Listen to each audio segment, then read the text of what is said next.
My name is Dr. Ayesha Boyce, and I identify as a cisgendered Afro-Latina woman. I'm also a mother and a wife, and I am an associate professor here within the Division of Educational Leadership and Innovation within the Mary Lou Fulton Teachers College at Arizona State University. My research interests really intersect within three main areas.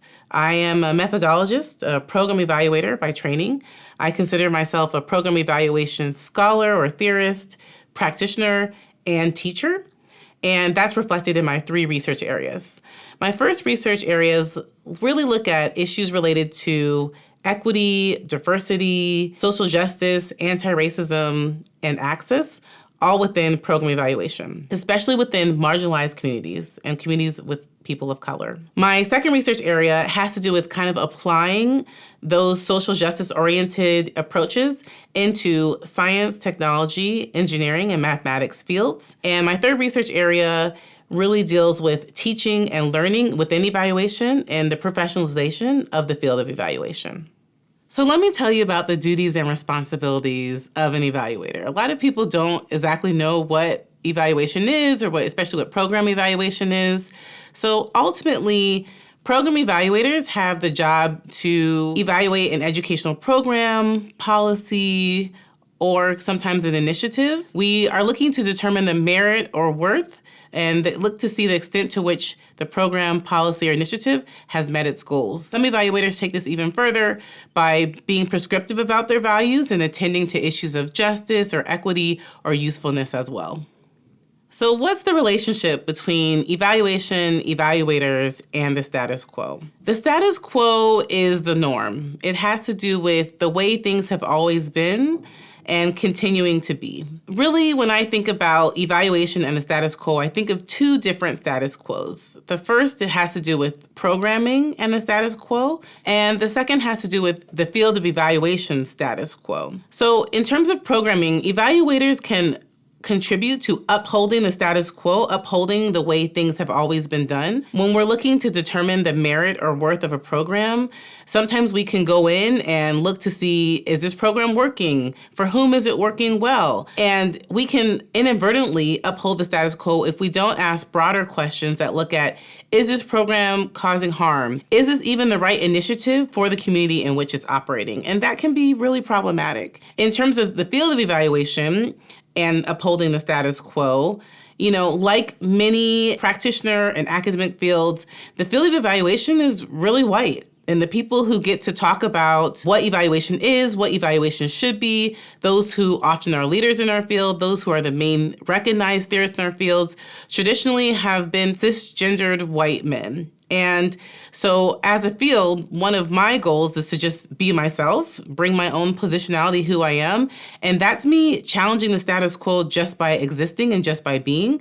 There are many before me, others who have thought really well about these issues and who have come in and challenged the status quo within the field of evaluation. So ultimately, as evaluators, being ourselves can challenge the status quo and can challenge the notion of who has the right to have ideas about what evaluation is, what evaluation can be.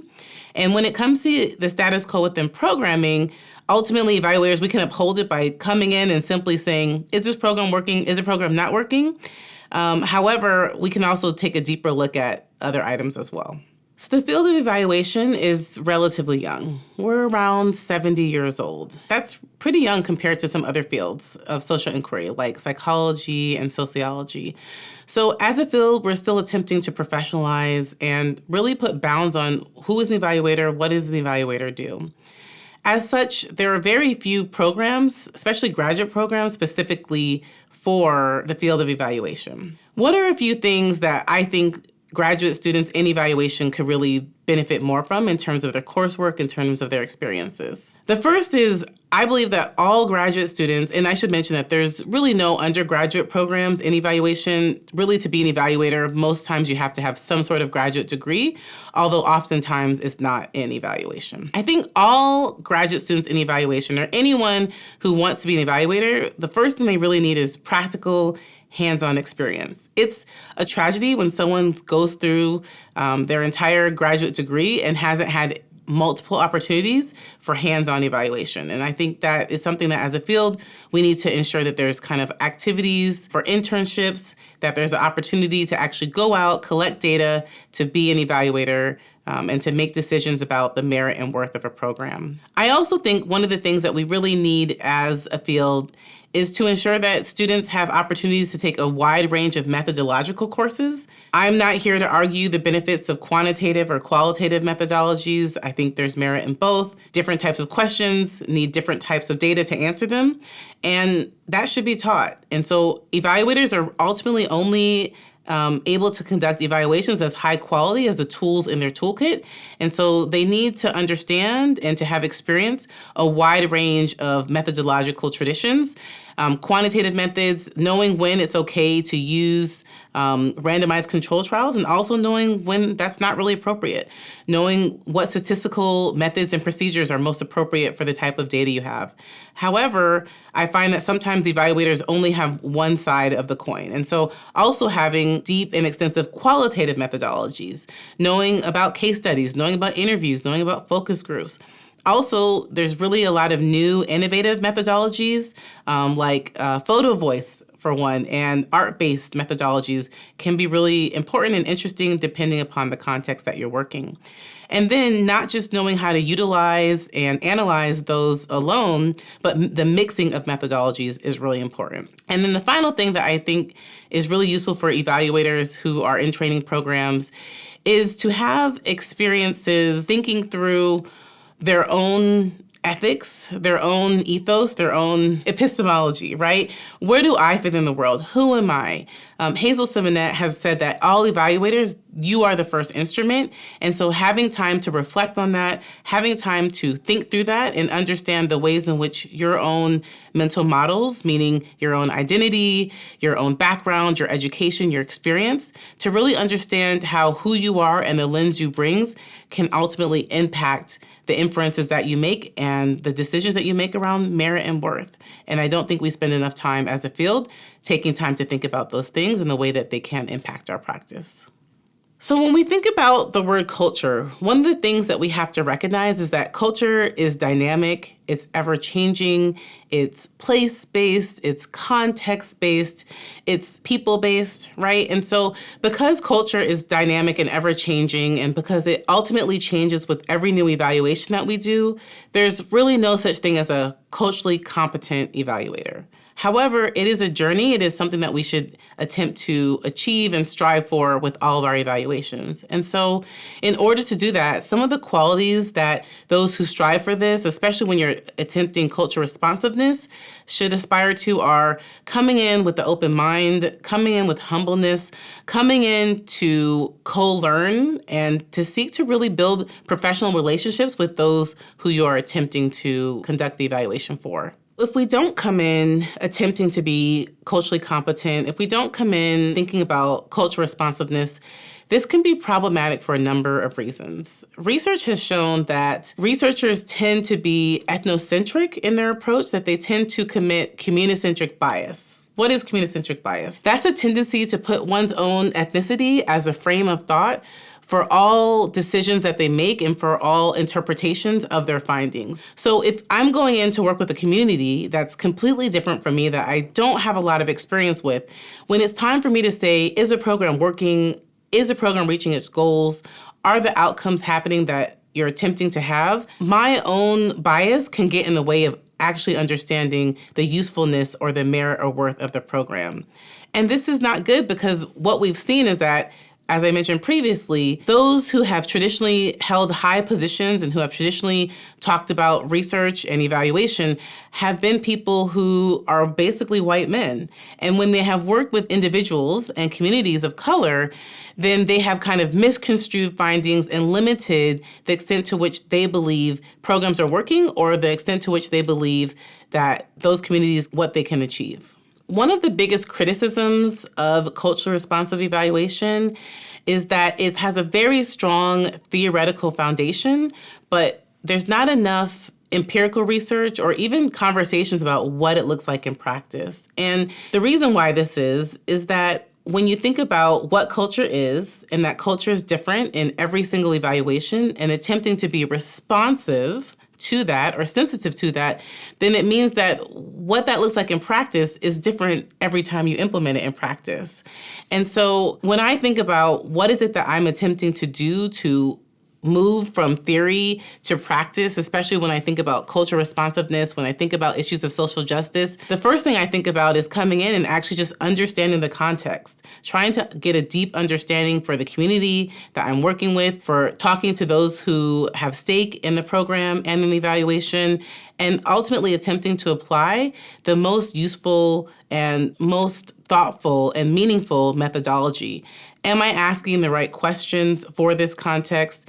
Who gets to say what determines the merit or worth? And so really thinking through that, that's ultimately what's important. And when you're doing a kind of a culture responsive evaluation or a social justice oriented evaluation, you have to do it all the way through. So from the very beginning, when you're asking, what questions should I be asking? Who's the audience for this? To what type of methods should we use? What type of data should we collect?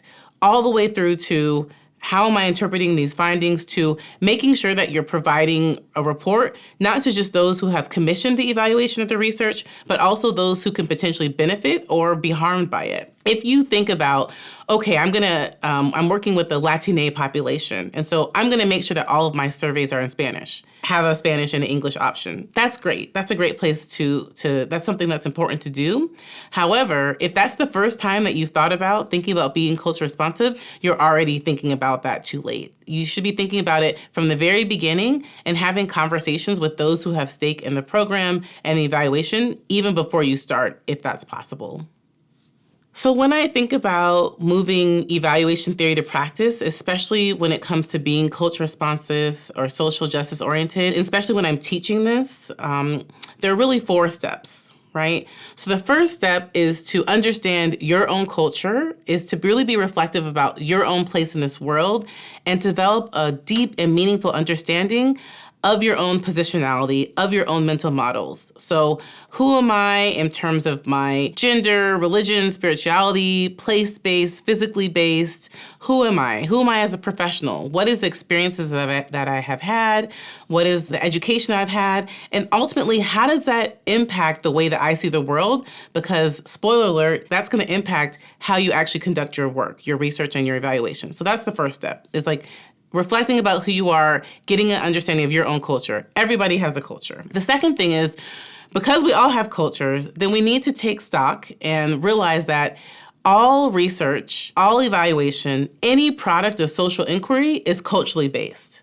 And so it's really important to know who was the person who was asking the questions, who was the person who was conducting the research, because ultimately that has influenced their findings. I don't believe that there's any such thing as true objectivity. And so we need to be reflective and understanding our own subjectivities. Those are the first 2 steps. And those are really, I would say, kind of conceptual things to be thinking about. When it comes to practice, there's really 2 major components to culture responsive, social justice oriented evaluation. The first is really engaging with these issues informally, and then the second is engaging with them formally. So what do I mean when I say informally? Well, that means when you're in a meeting and you're having a conversation and you hear a microaggression, it's your opportunity as the evaluator to step up and say something. And doing this in a way where you're seeking to ask questions, you're seeking to understand their perspective, you're seeking to understand what's happening. Ultimately, evaluators are called to come in after programs are already operating. And program managers, those who have stake in the program, want to know, is this program working? But as an evaluator, there's opportunities for us to engage informally, to ask questions about the criteria for the selection, the recruitment for the program, and even the implementation of the program before we even look to see the extent to which the program is meeting its goals. And so part of my research has found that the best way to engage with culture and social justice happens at an informal level. It happens in conversations, it happens in meetings, it happens in the development of professional relationships. And then once you've done all of those 3 things, then you can actually come down to, okay, Am I sure that the evaluation questions I'm asking are culture responsive? Am I sure that the instruments are culturally commensurate? Am I sure that I'm member checking and actually understanding these results? And then how can I share these results with the broader community that has an opportunity to learn from and find my findings useful, as well as be harmed by the findings of the evaluation? And so those are really the 4 steps. I should mention here that there is only one program in the nation that requires a culture responsive evaluation course to be taken for evaluators and for researchers. There are a few places where culture responsive evaluation is taught, is formally on the agenda. Here at ASU, I teach an anti-racist approaches to research and evaluation course, which I'm really proud of and have been really excited about. And we also cover social justice, the status quo, and cultural responsiveness within this anti-racism course. Here at Arizona State University, within the Teachers College, I teach 3 courses currently. And because of my methodology, I'm sure that as time goes by, I will be honored and asked to teach additional courses. But so far, the 3 courses that I teach are part 1 of the Pro Seminar in Program Evaluation course. The second are part 2 of a Pro Seminar in Program Evaluation course. And the third is Anti-Racist Approaches to Research and Evaluation Methodology. In the Pro Seminar course, we begin in the fall by learning about what evaluation is, learning how to plan an evaluation, and really just thinking through the technical aspects of an evaluation. In spring, we move to actually conducting evaluation. It's been a really fun semester so far as we're wrapping up this spring semester. Students are assigned to work with clients within ASU and out in the community, and they begin by meeting with them and asking them what their evaluation needs are, and then they spend the semester actually conducting an evaluation. They begin by developing an evaluation plan. They develop instruments, they submit an IRB. Once they have IRB approval, they move through to collect the data, analyze the data, write up a report, and in about a month, the clients will be coming back to hear the students present their research findings in a formal presentation, actually in person, which is really exciting. And then they will wrap up with finalizing a report that they will send to the clients. In my Anti-Racist Approaches to Research and Evaluation course, we spend time thinking through who we are and our own values as researchers.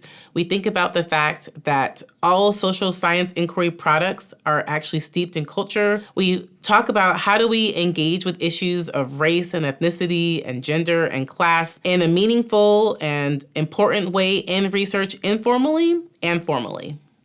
Many social science fields were born out of a desire to mirror or operate in parallel to their naturalistic science counterparts. And that's great. There's a lot of great things that we can learn from physics and biology. However, fields like educational psychology, sociology, and program evaluation ultimately cannot be value-free in the same way or completely objective in the same way that these naturalistic science fields can be. And so when we think about this idea of culture, when we think about this idea of values, the reality is that we all have values. Some of them are explicit, some of them are implicit, and there's no such thing as a value-free person. We all have opinions and beliefs, and as much as we try to say that that's not going to impact the work that we do, it does. We can't be value neutral. We can't attempt to be value neutral by the questions that we ask or by the methodology that we choose to implement, because ultimately our values and who we are will show up. And so I would argue that there's no such thing as a value-free evaluator. There's no such thing as a value-free program. And as I previously mentioned, we all have our own culture, right? We all have our own beliefs. We all have our own historical and kind of systematic ways of thinking. And so that's going to show up in programming. That's going to show up in the evaluation. And so instead of attempting to act like we have no values and attempting to be completely objective, I argue that we should embrace that. And we should be very clear about what we value and what we don't value. We should be very clear about what we're advocating for and what we're not advocating for. And in doing that, we're actually producing what Karen Kirkhart calls multicultural validity. We're actually going to produce results that are more valid, that are more trustworthy, because we have thought about these things internally, as well as seeking to understand the program and the values in which they operate, as well as those who are participating in the program. There are a few things that I think any graduate student should really be thoughtful about in order to succeed in their journey to obtain a graduate degree. The first is I think that you really have to know why you're doing what you're doing. You have to have a passion for it. You have to have a desire for it. At this point in your life, no one should be telling you have to go to school for this or that. You should be there because you want to be there. Because ultimately, being in graduate school, especially if you're pursuing a Ph.D. and going through the dissertation phase, is an incredibly difficult and lonely endeavor. And it's something that I think not enough people talk about in their mentoring of graduate students, especially PhD students. And so the first thing is to really think about, why am I here? What do I want to do? The next thing you need to think about is, what do I want to do when I'm done? And I think there's really three things that you have to consider as you're wrapping up your master's or your PhD program. The first is, where do I want to live, or where can I live? Some people have to live in a certain place because of family or other sorts of obligations. The second thing is, what do I want my days to look like? I knew after I was done with my master's and was working for the Arizona Department of Education that I no longer wanted to work a 9-to-5 after I had been in that experience for 2 years. It just wasn't going to work for me. And so the third thing is how much money do you want to make starting off? Different sectors offer different starting salary points. And that's something to really be thoughtful about for what works for you in terms of what you want to do. I don't think enough students think about, what am I going to do when I'm done? And so taking time to really think through those three things is really important. Specifically for aspiring evaluators, one of the things that I would really encourage you to do is to seek to understand and grasp and master a broad range of methodological traditions. So you should be able to go deeply into understanding quantitative traditions, and you should also seek to go deeply into understanding qualitative traditions, as well as understanding how to mix different methods, different data collection and analysis methods from each of those methodological traditions. Just a quick note for explanation. When I say quantitative, I mean anything having to do with numbers. In terms of the data collection methods, that can be assessments, that can be surveys. When I say qualitative, I mean anything dealing with words or pictures. That can be naturalistic or any type of observation, that can be interviews, or that can also be focus groups. So I think that is going to give you the best foundation to be able to conduct high quality evaluation and to be able to find a job in whatever sector it is that you're interested in working in. While I'm an evaluator, the majority of my practice takes place in science, technology, engineering, and mathematics contexts. And that's because a lot of initiatives and programs funded by the National Institutes of Health and the National Science Foundation and the Department of Defense are STEM focused and also require external evaluation. And so that's often where I find myself working. I also think many STEM fields are filled with issues of inequity, and it's a great place for me to bring my own theory to practice about how evaluation can challenge the status quo, how evaluation can embody the values of a more just society, especially within this context. So I've been fortunate to receive a number of evaluation contracts, and some of them have been really, really large-scale National Science Foundation endeavors, and others have been smaller. When I first started at Arizona State University 2 years ago, I had the opportunity to become the external evaluator for the National Science Foundation-funded Science and Technology Center of Integration of Modern Optoelectronic Materials on Demand. And when I first started this position, I was able to be funded, and as external evaluator, I began immediately working with them to help them understand their center's theory. So why are they doing what they're doing? How and in what ways do they think what they're doing is going to help them achieve their goals? They really had this implicitly in mind, but myself and some students here at Arizona State University had the opportunity to make that explicit. And this was something that they had never done before, and they were thrilled with our findings. They were thrilled with the process. Over the summer in 2022, we conducted evaluations of a lot of smaller summer programming that they had and provided the results to them in fall. And very quickly they realized, wow, evaluation can be pretty useful. It's not just something that we have to check the box on. And two things happened at that point. The first thing that happened was that they provided the evaluation team more money to expand the work that we're doing, which was really exciting. The second thing was that one of the co-principal investigators asked me to be the external evaluator for her National Science Foundation funded Engineering Research Center. And we recently received the funding to begin the work for that research center, which has been really exciting. It's based at the University of Pennsylvania. And the name of that center is the Internet of Things for Precision Agriculture, National Science Foundation funded Engineering Research Center, which is another type of large-scale funding and large-scale initiative that the National Science Foundation funds, which has been really exciting. And that's a little bit about how we obtained the contract to become the external evaluators for that grant. So the interesting thing about these large-scale NSF-funded centers is that they ultimately have a few goals. The first goal, and the most important goal, has to do with their research endeavors. They are here to provide transformative research and transdisciplinary research. And so even though I mentioned the home-based institution of IoT for Ag and iMod, ultimately they're spread across multiple universities. So they're happening in multiple places, and really smart and engineers and physicists and scientists and biologists at the top of their field are coming together to solve some of the world's most wicked problems, which is really exciting, but also because I'm not a physical scientist, I don't 100% understand. But that is their first goal. I don't really help with that too much, except for to help them measure the outputs that are coming from that work. How many articles are being written, how many conference presentations, to understand the productivity associated with that research. Their other goals have to do with training graduate students and reaching out to the broader community. And so that's where the external evaluation comes in. Our role is to ask questions about the implementation, effectiveness, impact, communication, looking at issues of social justice in the work that they're doing. And so we come in and using a variety of methodologies, we help them understanding the extent to which they're meeting goals, the extent to which they're moving all of their goals forward with respect to the training that they're doing for their graduate students, as well as the outreach that they're conducting often in K-12 sectors.